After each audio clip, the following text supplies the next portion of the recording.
Alhamdulillah, assalatu wassalamu ala rasulillah wa ala alihi wa sahbihi wa man tabi'ahu bi ihsanin ila yaumil qiyamah.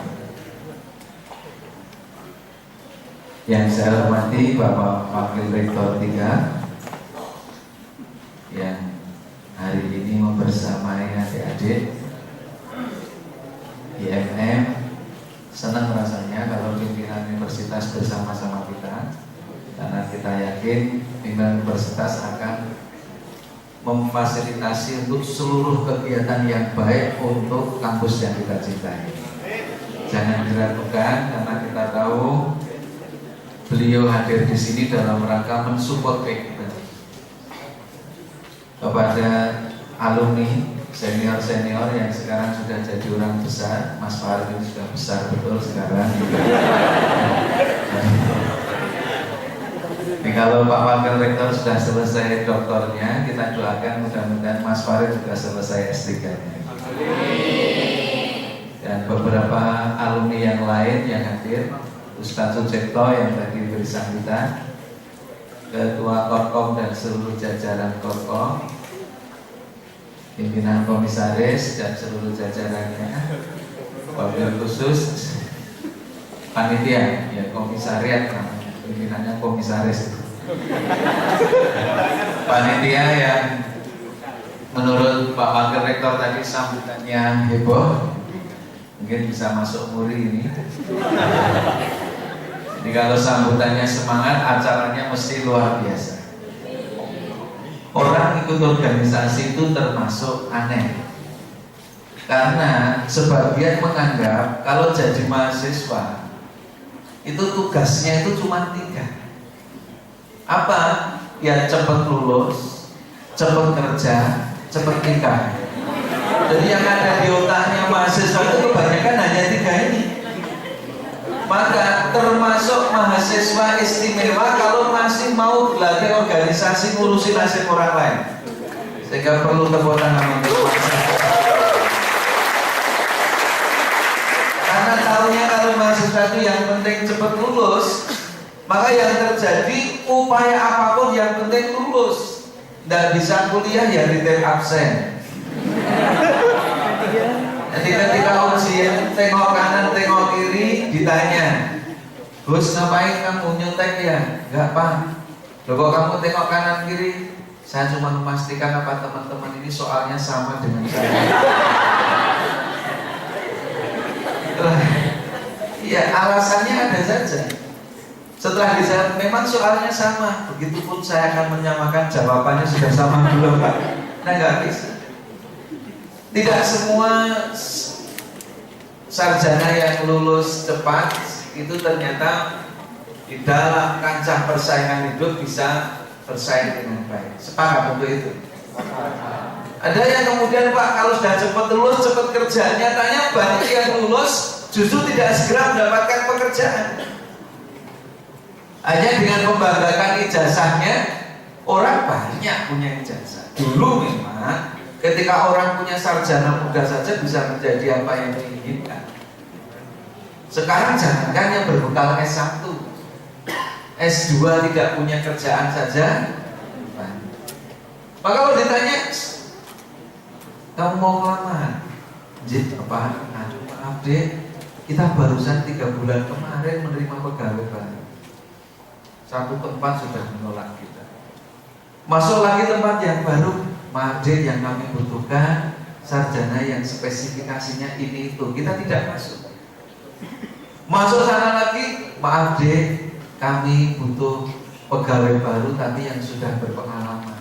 Wah, kalau itu gue banget Pak. Oh ya, udah punya pengalaman di mana? Udah ditolak 2 kali Pak. Sementara ada teman lain sudah dapat pekerjaan, bahkan dia belum diwisuda sekalipun, karena punya prestasi lain.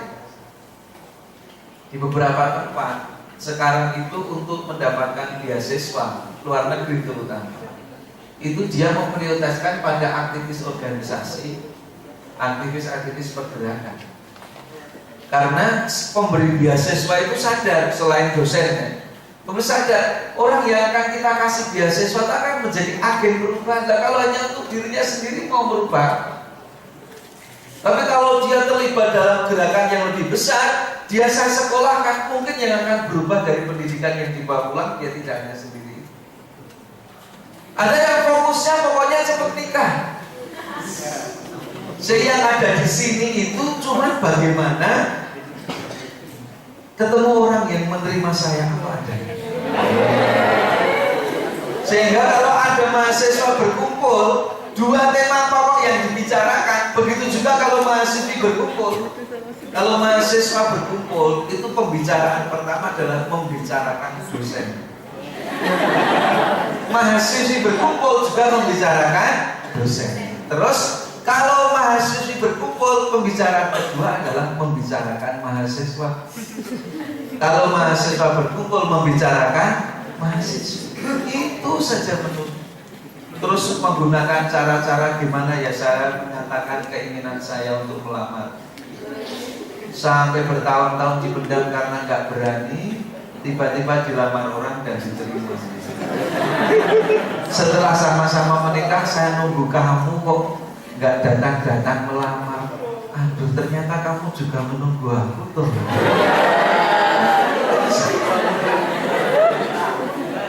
Sudah biayanya disiapkan. Sehingga tadi saya uji mahasiswa, kaget saya. Ini kok mahasiswa mau ujian kok make up-nya kenceng banget. Saya sampai ngomong sama teman dosen yang lain. Ini kenapa? Karena anak-anak itu pada mau wisuda. Targetnya April wisuda. Barangkali beberapa nggak yakin ada yang mau terima saya atau tidak, maka pakai jempol lah iya, bibirnya enggak. Tapi konsepnya sana. Maka hati-hati untuk adik-adik mahasiswi, kalau ada teman ngajak makan, perhatikan kalimatnya. Karena beberapa ketika melihat kita makan bakso dengan lahap, Dek, kamu kok makan bakso semangat gitu? Loh kenapa mas? Nah, baru kali ini loh lihat orang makan bakso begitu menikmati. Loh memang saya sukanya bakso kok mas. Sejak kecil mama saya itu biasa berikan bakso. Kalau saya memang suka bakso, memang mas nggak suka bakso? Loh kalau saya kan suka kamu.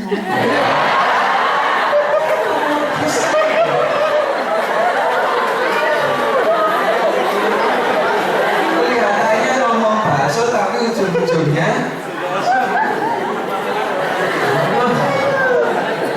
ini pokoknya kayak gini jangan. Anda kelihatannya mau KKN kebangsaan, pamit. Saya mungkin 2 bulan nggak bisa mendampingi kajian ya. Lo mau kemana mas? Ikut program KKN kebangsaan. Ya nggak apa-apa mas, memang sedang tugas kampus. Saya mohon pamit, tapi saya pesen betul loh dek, jangan sekali-kali melakukan kesalahan terbesar dalam hidup. Ini senior yang bagus, nasihatnya religius. Terima kasih mas, semoga sampai KKN-nya lancar, mau pergi aja kok masih ngasih nasihat untuk adik. Tapi biar saya nggak penasaran, apa sih mas kesalahan terbesar saya yang nggak boleh saya lakukan? Harusnya diketik di WA itu dengan kalimat yang bagus. Kesalahan terbesarmu adalah jika kamu memilih suami selain aku.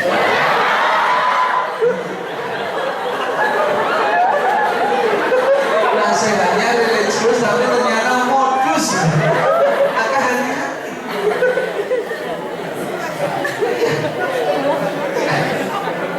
Oleh karena itu jangan hanya ini, bukan hanya ini. Kalau hanya ini kita bisa kehilangan jalan untuk meraih masa depan. Maka bersyukurlah sama IMM ini.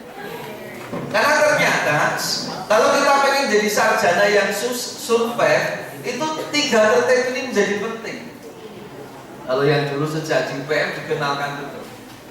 Jadi kalau kita jadi mahasiswa, itu ya sebagai mahasiswa muslim ibadahnya jangan sampai lepas. Belajarnya ya karena memang kita ini kebutuhan ya belajar terus. Tidak apa-apa belajar. Pak ada training, jadi instruktur tetap belajar itu ternyata bisa. Dulu dia itu punya dokter termuda yang beberapa saat baru wafat. Bapak Dr. Ahmad Fatih Prakteknya, mantan pimpinan pusat Muhammadiyah itu, dulu aktif training ketika mahasiswa keliling di mana-mana. Dulu belum ada kuliah wajib 75% aja. Dia training, tetapi selesai training dia tanya kepada teman-teman kuliahnya apa, catatan kuliahnya dipinjem. Tetapi dia jawab perginya ngurusi organisasi itu dengan belajar yang giat. Bukan hanya dia itu lulus cepat, ringkasan catatan dari teman-temannya itu justru ganti dipinjam teman-temannya yang dulu ikut kuliah. Tapi apa? Karena dia kemudian fokus kapan waktunya untuk berbagi peran itu. Yang akhirnya kemudian dia jadi dosen di UGM, bahkan lulus S3 termuda. Aktivis. Lalu wafat beberapa waktu lalu, beliau akhirnya kan ngurusi Habibie Center itu. Dulu di pimpinan pusat Muhammadiyah, rumahnya dekat kita, kampus 3 UAD itu ke timur, dan ada rumahnya Pak Wati yang sekarang dipakai untuk biro periklanan. Jadi penting ya belajar terus, tetapi yang utama ini untuk mengasah karakter diri kita. Nggak selesai latihan kepemimpinan kita bisanya di sini, mengenal karakter orang kita di sini, menjadi pemberani kita di sini, menghargai pendapat orang yang berbeda dengan kita, itu bisa kita temukan di sini. Kita bisa merasakan kerjaan kalau dilakukan dengan berjamaah lebih ringan, itu kita sadar di sini. Bahkan kita menemukan teman sejati itu ketika kita bersama-sama di sini. Yang dia menolong kita bukan karena tertarik untuk memiliki kita, tapi karena kita merasa teman seperjuangan. Dan itulah kita belajar di sini. Maka kita siapkan. Sejak dulu Persyarikatan Muhammadiyah itu bandelnya adalah Islam berkemajuan. Yang berkemajuan terus, buku-buku juga menulis tentang Islam berkemajuan itu. Maka saya sepakat dengan tema membawa Islam berkemajuan.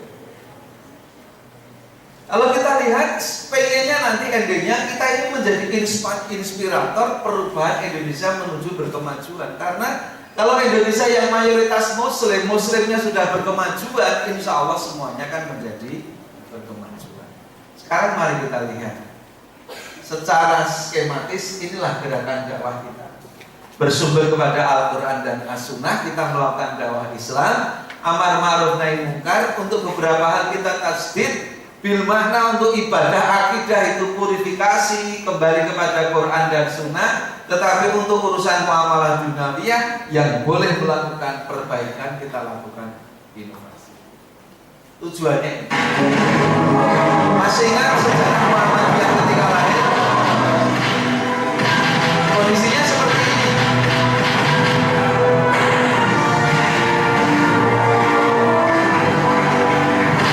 Terjajah, tertindas, tertinggal, secara akidah ada problem. Umat Islam ketika awal persyarikatan ini hadir di bumi sendiri tapi tidak berkuasa.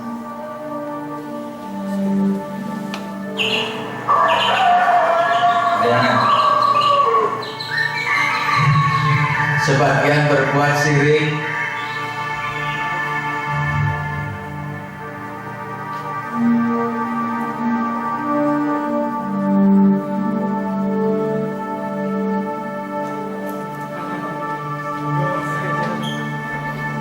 karena Belanda menguasai relung-relung kehidupan. Kalau kita kumpulkan, problemnya itu ada problem memulai dari problem akidah, menghadirkan bodoh karena orangnya tidak sadar, miskin karena bodoh. Di samping Belanda memang memberlakukan gaya pendekatan dengan DVD, etempera, semua dipecah-pecah, maka kita nggak punya ukhuwah, ujung-ujungnya kita tidak punya kepemimpinan. Sekarang pertanyaannya, apakah 5 problem besar ini semua sudah teratasi? Nampaknya belum. Oke, 1, kemiskinan, kebodohan. Umat Islam yang banyak ini kan sekarang nggak punya kekuatan.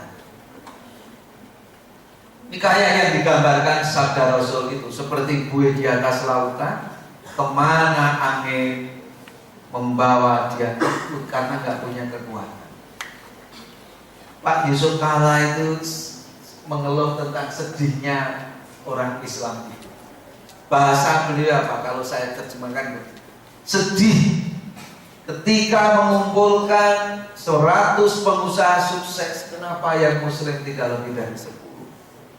Tapi kalau mengumpulkan orang miskin 190-nya muslim. Ini nggak bisa. Padahal Islamnya la ya'lu wa la yu'la alaih. Sangat luhur, tidak ada yang melebihi keluhurannya. Tapi kenapa umat Islam justru seperti ini? Nah, kalau kalimat selanjutnya kan walakinnal Islam mahjubun bil muslim. Ada problem. Ini yang miskin kayak gini, coba dicek nanti KTP-nya. Nanti kalau ditanya lagi, iya Pak, saya tuh ngambil dompet tinggal KTP, uangnya habis. Nanti kita bagian dari kemiskinan. Coba ya, yang kayak gini, yang ngantri minyak, ini orang Islam buktinya pakai peci.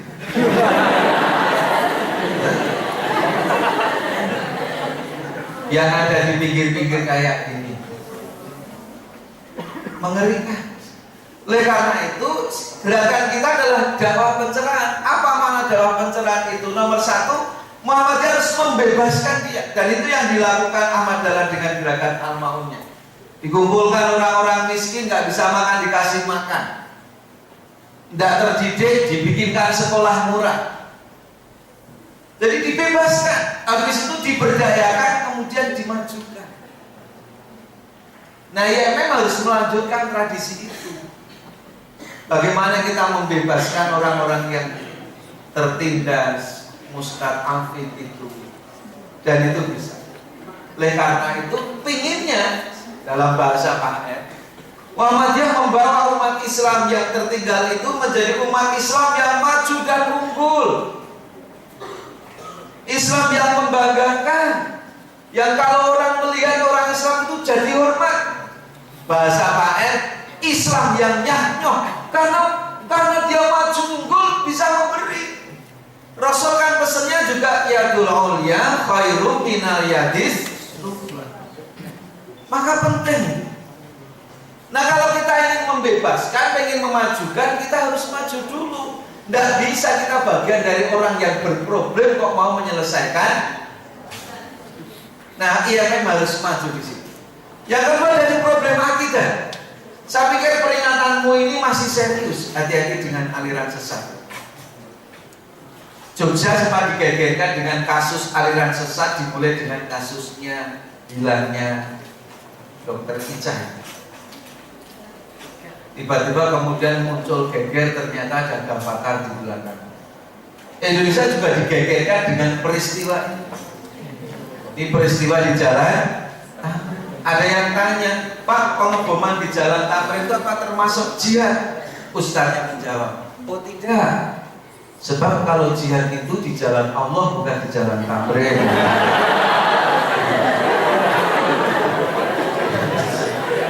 Bukan gitu, kan? Oh, Ustaznya ditanya lagi, kok bisa begitu Ustaz? Itu karena yang bawa bom itu tuli, disuruh ke Suriah malah ke Sarinah gitu. Tapi peristiwa ini juga kemudian membuka, coba dilihat, orang ini tidak berjenggot, tidak pakai baju koko, tidak pakai celana koko. Yang selama ini kalau ada kasus selalu distereotipkan mesti orang Islam, mesti berjenggot, mesti baju koko.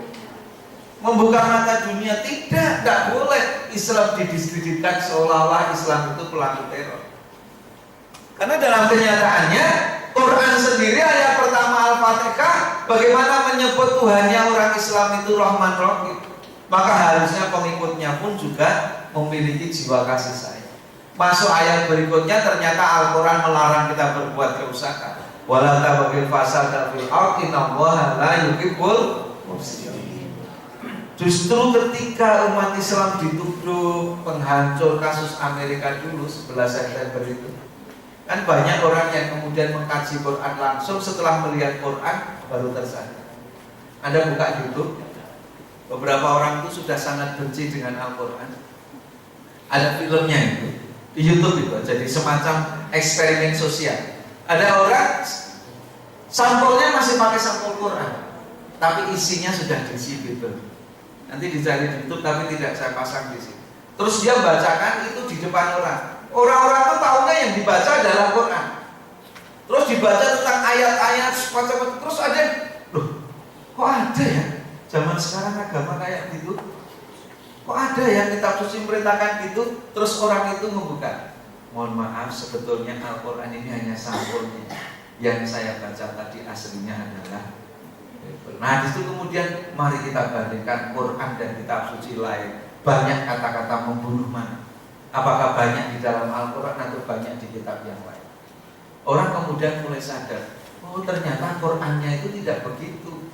Sehingga kemudian banyak yang mengkaji Islam. Maka jangan usah kaget ketika sekarang saudara-saudara Muslim Amerika mau membangun masjid di bekas tanah yang dulunya untuk kegiatan agama lain. Ini agak aneh kalau yang di sana saja Islamnya diterima, sekarang di Indonesia orang Islam malah mulai meninggalkan Islam. Berarti kita dakwahnya kecolongan. IMM yang paling berdosa. Karena kelompok terdidiknya kan IMM. Nah, kita kembalikan. Ini kalau MUI kan mengingatkannya seperti ini. Yang lain itu kafir, najis, maka itu MUI mengatakan.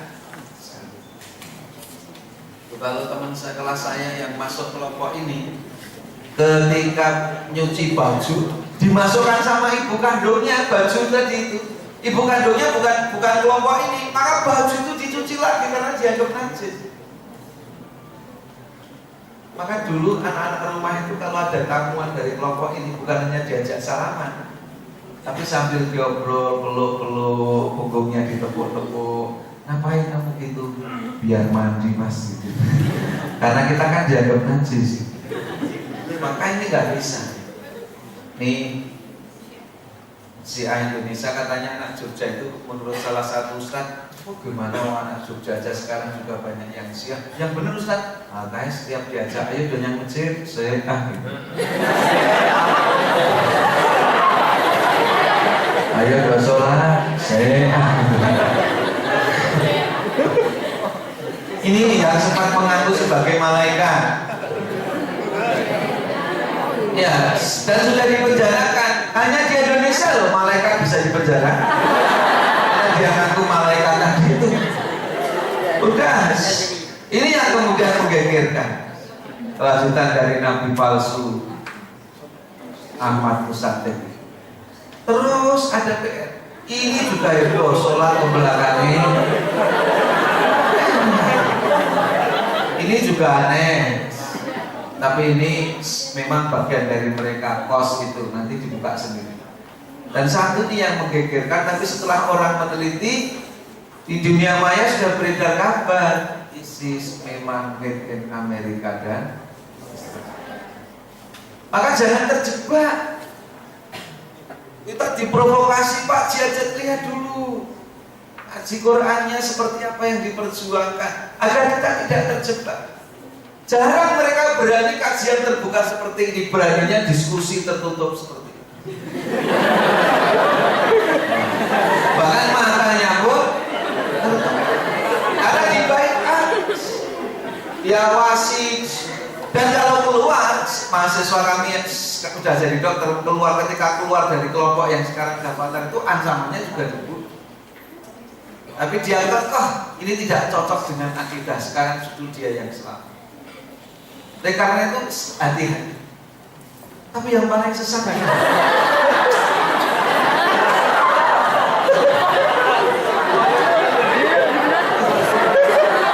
kok bisa ada gitu. Jadi kalau kuliahnya pakai jilbab, malamnya kemana-mana begini itu berbahaya.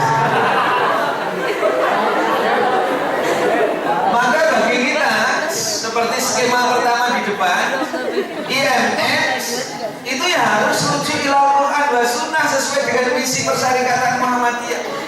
Dalam hal apapun kembali pada Quran dan sunnah.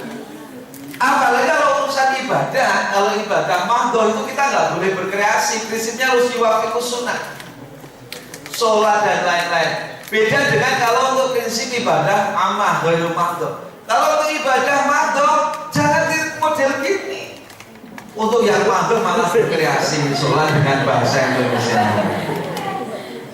Tidak boleh kalau sholat, sholatnya sebagaimana kamu melihat Nabi sholat. Sebaliknya untuk yang amah jangan dibalik-balik. Sebab ada yang kebalik. Oh ini nggak ada pada zaman Rasul. Tapi ini urusan apa?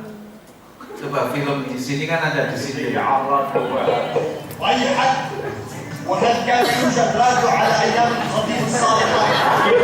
اذا اغلق هذا الراديو الكافر انسى التكنولوجيا. عبي اجد بفكر الاستاذ دور لك الاي سي الاير كونديشن. ويحك هل كان يوجد اير كونديشن على ايام الخطيب الصالحه؟ اكيد لا. اذا اغلق هذا الاير كونديشن الملعون. هذا افضل.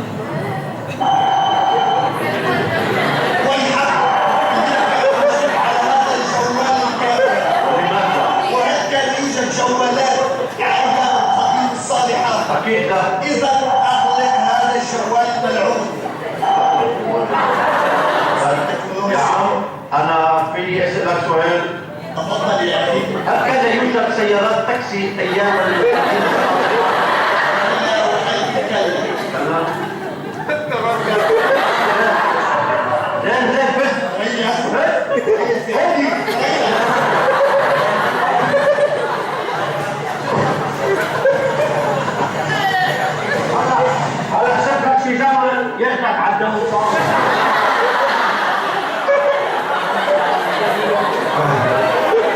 Ini juga yang terbalik.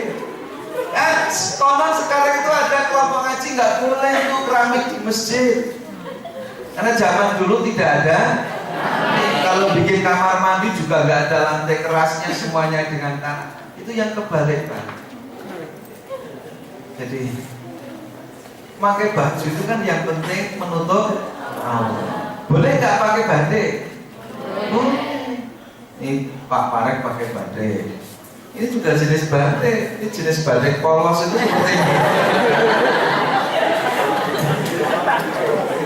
Nah, jadi kembali kepada tadi, jangan dibalik-balik. Maka kita penting. Dan kalau sudah yakin itu kita sumbernya Quran Sunnah, mantaplah. Jangan seperti yang disindir di sini. Sekarang ini banyak orang yang salah jalan tapi merasa tenang karena sama-sama yang salah banyak. Harusnya kalau berislam beranilah benar walaupun tinggal sendiri. Jadi bukan masalah banyaknya tapi benarnya. Maka cek betul Quran Sunnah dan tidak. Ini visi persyarikatan kita, yaitu harus melakukan menegakkan tauhid yang murni, menyebarluaskan dan memajukan ajaran Islam yang berdasar Al-Quran dan As-Sunnah, mewujudkan Islam dalam kehidupan pribadi, keluarga dan masyarakat. Memulainya dari mana? Kalau dari diri kita ya, tambahin saja di belakang itu saya. Kapan? Saya akan menegakkan tauhid yang murni. Saya akan menyebarluaskan dan memajukan ajaran Islam berdasarkan Al-Quran dan As-Sunnah. Saya akan mewujudkan Islam dalam kehidupan pribadi, keluarga dan masyarakat saya. Selesai. Itu namanya tidak dinamsi, sudah mulai di situ.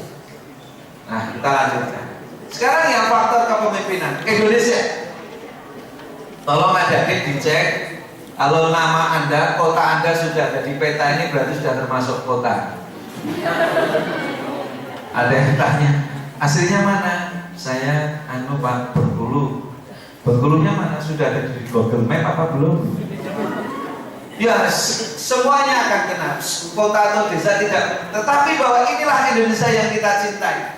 Kita nggak boleh membiarkan Indonesia itu hancur. Karena sejak perjuangan para pemimpin Muslim telah mengawal bangsa ini. Siapa yang meragukan kekadiran Kiai Haji nih Jenderal Sudirman? Jenderal Sudirman sebagai kader Muhammadiyah, panglima besar. Nanti kalau teman-teman HW sangat bangga dengan beliau, karena beliau murid ngaji, bahkan pernah jadi guru di sekolah Muhammadiyah. Terus sekarang siapa yang melanjutkan jadi jenderal? Nah, IMM ini harus ada alumninya yang jadi jenderal.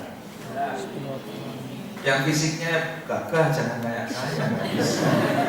Coba siapa yang menyaksikan Mas Mansur, yang Soekarno saja menyebut Mas Mansur ini mutiara dari timur karena kepintarannya. Kiai Dahlan sudah dapat pahlawan nasional, disusul kemarin di Bagus Hadi Kusumo. Pak Kasman, Pak Kahar Muzakir, 3 serangkai lainnya. Bahkan Bung Karno sendiri ketika di Bengkulu dia menjadi pimpinan Muhammadiyah Majelis Pendidikan. Nah sekarang siapa yang melanjutkan mengawal bangsa ini? Sedih kalau yang mengawal bangsa ini tidak benar, sebab sumber daya manusia kita itu hebat untuk menjadi bangsa yang kuat. Kan 4 ini kalau terpenuhi kuat. Sumber daya alamnya hebat, sumber daya manusianya kita kurangnya apa? Isinya orang-orang pintar. Saya sering ceritain kalau sumber daya alam negara-negara lain tidak menghancurkan kita itu karena negara-negara lain itu sangat tergantung dengan sumber daya alam kita. Maka negara-negara luar itu sangat menjaga hubungan dengan Indonesia dengan segala cara. Ini sumber yang hebat. Sumber daya manusia kita juga banyak orang-orang pintar. Buktinya mahasiswa kalau Olimpiade Ilmu Pengetahuan Internasional banyak yang pulang membawa medali emas. Bahkan yang dapat medali emas itu pemerintah menyediakan beasiswa S1, tapi saya dikabari oleh pejabat Dinas Pendidikan, dia menyampaikan kalau anak Indonesia yang dapat medali emas itu mau tinggal di Singapura dikasih beasiswa sampai doktor sekali. Karena tahu banyak orang-orang itu. Konon Malaysia itu sekarang punya durian tanpa musim, dan penelitinya anak Indonesia. Aslinya gudangnya orang pintar. Mungkin orang Jepang saja heran kalau ke Indonesia. Motor yang diniatkan untuk 5 tahun, orang Indonesia bisa merawat sampai 30 tahun. Itu saking pintarnya. Sekarang di pinggir jalan banyak dokter lampu. Lampu mati bisa memperbaiki semua. Pinter hasilnya orang Indonesia. Hanya butuh kepemimpinan yang kuat. Budayanya, Indonesia gudangnya budaya maju. Terus kerjanya gimana? Lu para petani kita itu berangkat ke sawah sejak sebelum matahari terbit, ke pasar sejak sebelum matahari, bahkan belum subuh udah pada ke pasar, sehingga di dekat pasar-pasar tradisional kita itu mesti ada masjidnya. Karena memang dulu seperti itu. Tapi konon yang kurang itu kepemimpinan yang kuat. Kita flashback saja, sedih kalau melihat kasus ini. Ini orang-orang yang sudah diberitakan, karsanya ngambil dari pemerintah. Dan para penguasa semua, menterinya saja 4 tingkat. Ini ada ustadznya, politisi, macam-macam pengusaha, bahkan ada namanya Fatonah di sini. Sehingga ketika ditanya sebutkan 4 sifat wajib bagi Nabi, hanya berani nulis 3. Loh, Fatonahnya kemana? Ditangkap KPK. Karena banyaknya koruptor, sampai nanti dibuka di dunia maya ada kritikan kayak gini. Mungkin pemimpin kita itu ketika sedang kampanye gayanya saudara-saudara, pilihlah aku ya. Ada yang tanya, bolehkah aku pilih yang lain? Dijawab, oh tentu tidak. Amalah berpikir seperti itu. Ditanya lagi, apakah kau akan memilih aku? Oh tentu, selamanya akan selalu begitu. Apakah kau pernah korupsi? Dijawab, oh tidak, tak akan pernah. Maukah kau perjuangkan nasibku? Dia jawab, ya. Maka semua yang hadir sambil tepuk tangan, oh pemimpin. Tapi konon, kata internet ini, setahun kemudian dipanggil oleh rakyatnya, oh pemimpinku, ya. Maukah kau perjuangkan nasibku? Oh tidak, tak akan pernah. Apakah kau pernah korupsi? Oh tentu, selamanya akan selalu begitu. Kalau benar ini terjadi, parah. Maka harus selamatkan bangsa ini, nggak boleh lagi terjadi seperti ini. Nah, khusus kepemimpinan selamatkan. Dalilnya, idza usidal amru ila ghairi ahliya fantadrisa. Ingat kasus kepemimpinan. Selamatkan Indonesia, kata orang. Ini serius ini. Ini agak serius ini kalimat. Jika umat Islam tidak peduli kepemimpinan, maka akan tampil pemimpin yang tidak peduli umat Islam. Kalau kita nggak bisa menyiapkan dengan baik, lalu tugas CMM siapkan itu. Siapkan kader untuk persyarikatan, untuk umat dan juga untuk bangsa. Jadi berarti nggak bisa Pak, kami itu harus hanya hebat di ikatan, nggak bisa. Harus bacaan yang kuat. Ketika bersaing dengan yang lain itu bisa. Ya kita bisa menjadi suara terbanyak di ikatan. Tapi kalau kemudian bersaing dengan yang lain, berarti kita baru kualitasnya di sini. Kita harus bisa terbuka. Saingan sama kita, mau diletakkan di sini pun memenuhi kualifikasi, mau di sini memenuhi kualifikasi, apalagi di sini kita harus sukses. Nah penting ini. Loh kenapa Pak harus dengan IMF, dengan organisasi yang memang begitulah dalilnya, berserikat, berkumpul untuk berseru kepada kebajikan. Amar ma'ruf nahi mungkar bahasa kita. Ingat kalau kita tidak tampil amar ma'ruf nahi mungkar, secara bersamaan orang sedang amar mungkar nahi ma'ruf. Kata pengelola TV itu, ini Pak Isdadi cerita, rusaknya budaya karena satu sinetron yang ditonton itu nggak bisa hanya diperbaiki dengan 1000 kuliah syukur. Coba sekarang gara-gara apa BNE itu loh, wah anak itu sekarang sudah kayak gitu perilakunya udah anak. Kenapa nggak bisa diperbaiki dengan 1000 kuliah syukur atau mungkin 10.000? Sebab penonton sinetronnya nggak ikut subuhan, jadi nggak bakal mendengar. Kalau begitu apa? Ya harus dengan yang benar. Orang tanya, kenapa sih Pak harus organisasi rapi? Bakal yang ngomong, jangan masuk organisasi karena di dalam Al-Quran nggak ada organisasi. Ya kalau Al-Quran ada kata-kata organisasi mesti palsu. Organisasi bukan bahasa Arab.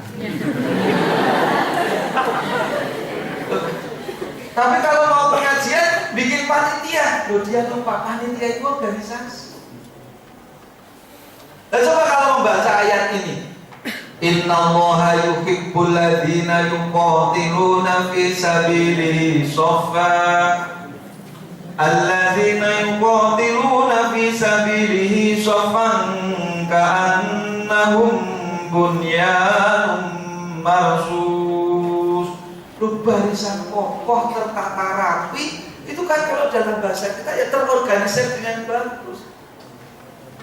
Ali bin Abi Thalib mengingatkan, al-haqqu bila nidhamin yaghlibul batil bin nidham. Kebenaran yang tidak terorganisir dengan baik organisasinya akan sangat mudah ditumbangkan oleh kebatilan yang terorganisir dengan rapi. Maka penting menata dakwah itu dengan tertib. Ini loh, organisasi itu kayak gini. Ini saya ambil dari iklannya Coca-Cola. Para hewan itu pengen minum Coca-Cola itu. Jadi ada yang cek, apa betul itu Coca-Cola? Wah, semuanya berbagi peran. Nah itu nanti kalau digeludukin tangannya ganggu. Siapa yang angkat tangan? Biar orangnya tidak sadar. Kalau yang angkat tangan gorila, mesti orangnya lari. Tapi coba disimak, siapa yang dikasih tugas angkat tangan? Inilah organisasi berbagi peran dengan baik.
Organisasi itu, kalau ditanya apa kuat itu kubu-kubu mengangkat tangan, tapi dengan kerja yang bagus, tim yang bagus, semuanya jalan.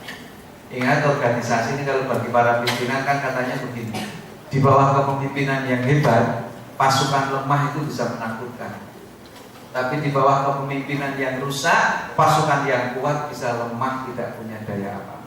Makanya ikatannya harus kepemimpinannya yang kuat betul. Bisa.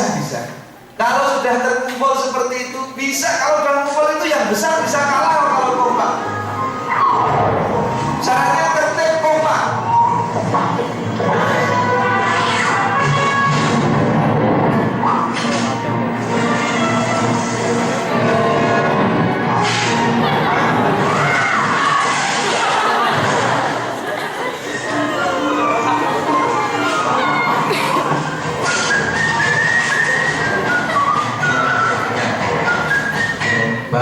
kali ini burung bango kalah dengan pasukan kepiting dan hanya di film.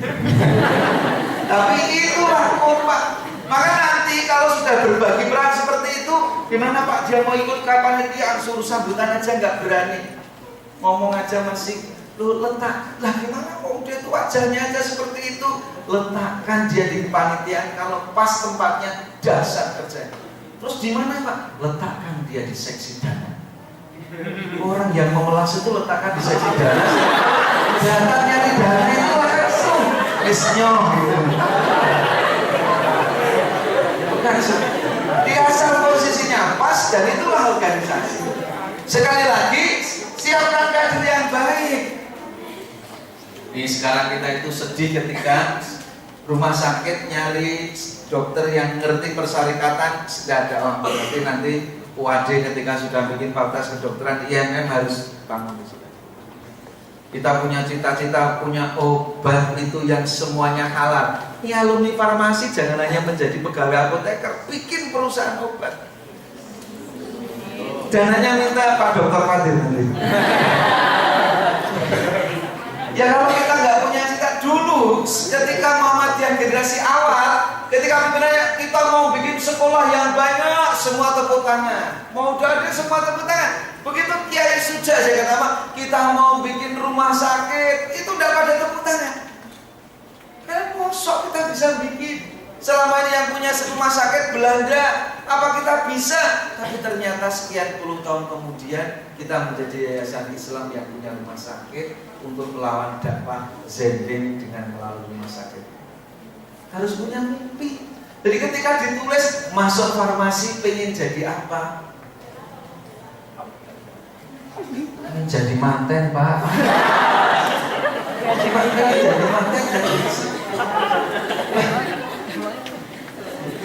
Tadi kita sepakat, ini pidato Pak R. Farudin di kampus UAD, waktu itu namanya masih IKIP Muhammadiyah, menyambut mahasiswa baru IKIP Muhammadiyah. Pak R yang pidato, saya lupa tahunnya berapa, karena bukunya saya cari itu nggak ketemu. Dipinjam orang sudah mati-mati, tolong dikembalikan, ternyata nggak dikembalikan. Memang sekarang saya jadinya kalau buku dipinjam itu sekaligus ikhlaskan. Karena biasanya ketika dipinjam temannya itu, terus ada tamu, lihat buku bagus, ini bukumu bagus, ini bukunya Pak Agus ya. Saya minta besok, ya udah tak pinjam semalam saja ya. Ternyata di sana sudah. Pokoknya kalau orang pinjam buku, diniati saja ikhlaskan. Maka kalau punya buku bagus, saya pesennya di kopi satu yang dipinjamkan kopiannya. Kopi satu atau belilah dua yang boleh dipinjamkan, karena kalau enggak biar itu jadi ibadah, biar sampai kemana-mana. Nih, Pak R menyebut lulusan perguruan tinggi Muhammadiyah itu persis yang dicita-citakan yang tadi, harus unggul moral spiritual, unggul intelektual, dan unggul dalam peran sosial.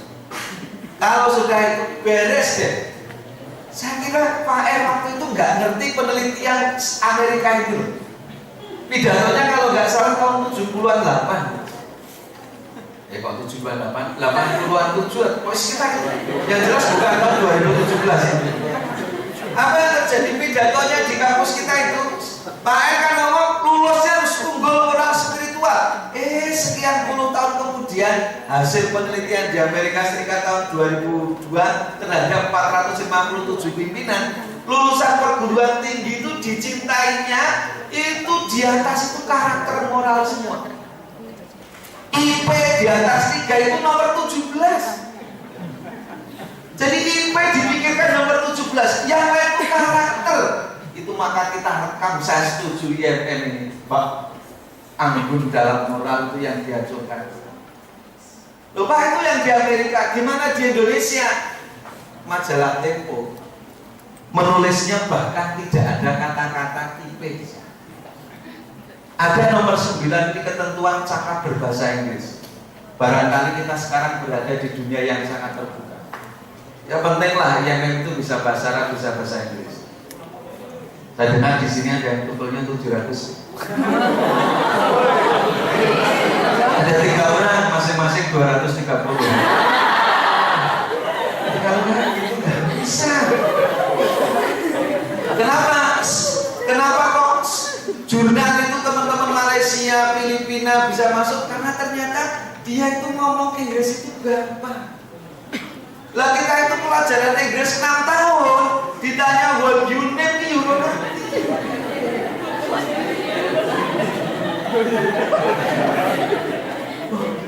What you name, kok what you name tuh? Siapa lagi? I am. Do you know? Yes. Do you understand? Yes, I am understand. I am standing under you.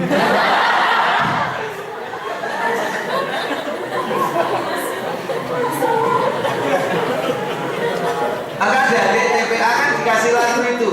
Do you know what Islam is? Itu biar akrab. Ada lagu-lagu TPA itu kan sangat enak itu. I can see, I can eat. Thank you Allah, thank you Allah. Tapi syairnya sederhana. Jadi kita bisa makan, kita bisa minum, mari kita ucapkan thank you, alhamdulillah, dan itu bisa. Oleh karena itu saya yakin bisa. Kalau di kali lama seperti ini kita sudah sepakat bahwa kalau kita hanya mengendalikan intelektual kita, kecerdasan kita paling banter kesuksesan kita itu terkontribusi 20%. Tapi kalau emosi spiritual kita bagus bisa sampai 90%. Masih ingat kasus anak Bandung itu yang dia diolok temennya karena EQ-nya itu sebentar lagi dia masuk idiot. Anak SMA perempuan, terus diolok teman-temannya, kamu itu gak bakal sukses. Tapi apa yang terjadi? Dia sekarang menjadi salah satu, kalau nggak kayak sebut jutawan ya miliardernya anak. Karena dia jalan-jalan ke pasar, dia lihat kaos kaki bagus, terus dia kemas, difoto di Instagram, sekarang dia jadi juragan kaos kaki. Dia tidak pintar tapi dia ngomong, saya bisa bayar tukang foto profesional. Dia juga bisa bayar tukang desain bungkusnya profesional. Otaknya dia, IQ-nya kurang dari 100. Tapi dia ketika dipancing, kamu nggak bakal sukses, dia punya nalar emosi spiritual yang baik. Maka kadang betul itu, indahnya dihina itu jadi. Tapi masa kita sukses harus terhina dulu. Logika kita berpikir, kalau yang IQ-nya kurang 100 saja bisa. Berarti aslinya kita sudah punya bekal cukup. Apalagi kita yang punya emosi spiritual bagus, sudah pinter, solid, cakep, kaya, baik hati. Kurangnya cuma 1, gak mau sama saya. Kekurangnya cuma 1 itu. Nah oleh karena itu mari, dan saya akhiri dari mana mulainya? Dari kita. Ingat saya kembalikan slide di atas tadi. Kita harus menjadi inspirator Indonesia yang berkemajuan. Muktamar Muhammadiyah di Makassar telah disepakati gerakan pencerahan menuju Indonesia berkemajuan. Kita bawa bangkit Indonesia. Mahasiswa lain juga lari seperti kita. Mereka juga mempersiapkan jalan lurus seperti kita. Kalau kita larinya tidak berada di sini, tetap nggak bisa kita menang bersaing. Saya membaca tulisan WhatsApp tentang kasus jatuhnya Nokia. Dulu yang namanya buahnya handphone itu ya Nokia. Bahkan ada handphone sejuta umat. Karena Nokia 3310 itu kan semuanya hampir punya. Tapi kok Nokia bisa bangkrut? Sehingga saya tulisannya apa? Kita tidak melakukan kesalahan, tapi kita kalah. Jadi kita belajar itu benar. Tapi kalau kita nggak sadar orang lain belajarnya lebih kenceng, kita tiba-tiba kaget, loh kok sudah sampai di sana. Jadi yang kita lakukan sekarang ini bukan hanya benar, tetapi cepat lebih baik dari yang lain. Maka kalau bahasa Quran itu kan, kalau membaca saja, wasari'u, segeralah. Nggak santai-santai. Maka bersegera. Maka kalau di pemuda Muhammadiyah semangatnya fastabiqul khairat. Di dalam kebaikan bukan hanya itu, tapi berlomba meraih kebaikan itu. Nah kalau kita itu di sini jadi pemenang, yakin deh IMM akan tetap survive kapan-kapan. Tapi kalau yang lain maju, ya udah Pak, ya sampai saya sampai di sini Pak. Maka kita harus mengambil penenang. Seperti nasihat Saya setuju nanti stikernya tolong dibikin. Jadi MM itu ini tagline yang bagus loh. Jadi dibikin betul. Kaosnya juga dibikin. Semangatnya sehingga tagline UMM tahun ini adalah anggun dalam moral, unggul dalam intelektual. Ini tagline yang luar biasa dan harus bisa. Saya yakin para pahlawan ini kalau tahu bahwa IMM yang anggun dalam moral, unggul dalam intelektual mesti akan diajak berjuang. Ini para pahlawan kan sudah pesan nama kita di YouTube-nya seperti ini. Bangkit itu susah. Susah melihat orang lain susah, senang melihat orang lain senang. Bangkit itu takut. Takut korupsi, takut makan yang bukan haknya. Bangkit itu mencuri perhatian dunia dengan prestasi. Bangkit itu marah bila martabat bangsa dilecehkan. Bangkit itu malu jadi penaruh, malu karena minta melulu. Bangkit itu tidak ada kata menyerah, tidak ada kata putus asa. Bangkit itu aku untuk Indonesia. Boleh kasih tepukan untuk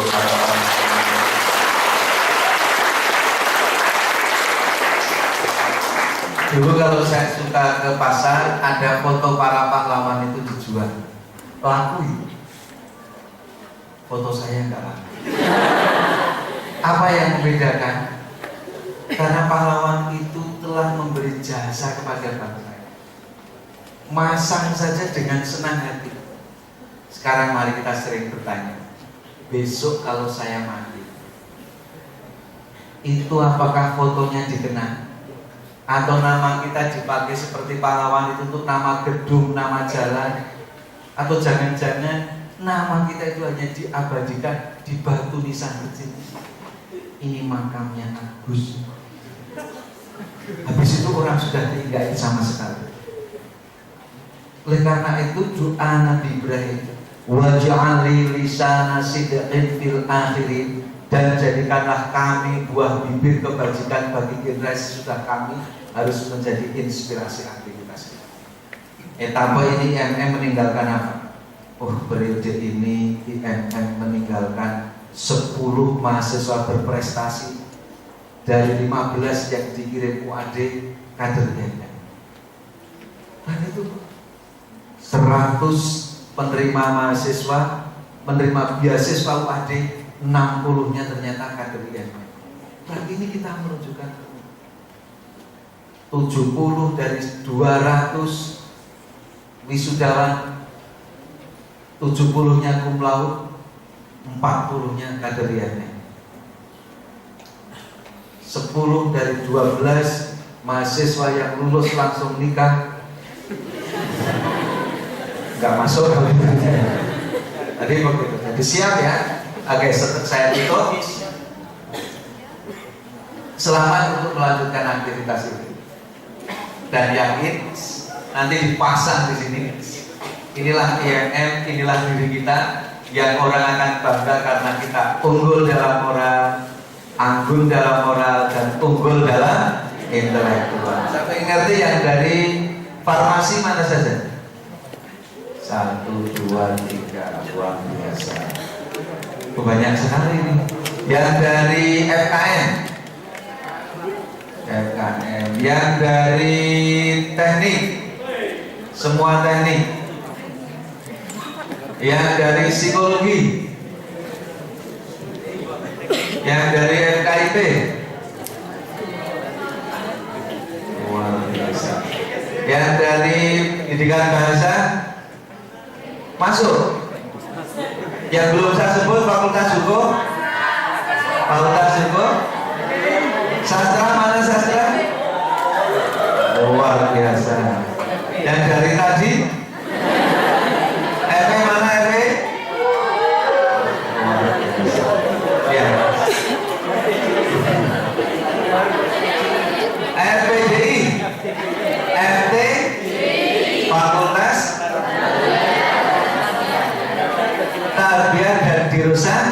Islamiyah. Berapa? Ini kalau orang-orang hebat semua, saya nanti nggak begitu kesulitan ketika mengusulkan siapa yang jadi menteri-menteri. Saya sering memberi motivasi kepada adik-adik, kalau Anda pengen jadi gubernur, wali kota, Anda harus jadi orang baik, terkenal, didukung, karena ini pilihannya langsung. Saya nggak bisa bantu banyak. Tapi kalau ada yang pengen jadi menteri, insya Allah saya bisa bantu, asal adik-adik bantu saya jadi presiden.